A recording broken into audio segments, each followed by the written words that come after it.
bevo.com.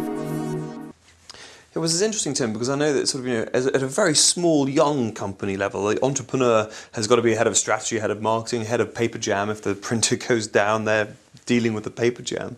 So do you have any advice on time management and focus strategy for the entrepreneur when they can be pulled in so many different directions? Well, I think it's a mistake to do what you can't do, and if you're not good at being head of paper jam, don't do it. But again, good entrepreneurs are really, really good at surrounding themselves with people who are much better than they are at certain areas.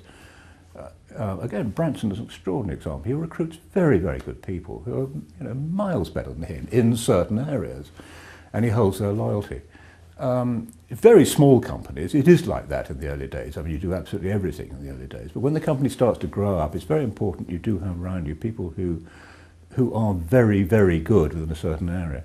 One of the problems is finance director, actually, because you can never find a good finance director into a small growing company, because the finance directors generally are not entrepreneurs, they don't want to involve us. But the people who get in are usually pretty awful. And my track record of firing finance directors through days of Waterstone was just appalling. We used to get rid of them every 3 weeks. I just felt I knew, But you say in your book that you should hire, particularly in a startup, you should hire for talent as opposed to experience, because it's cheaper.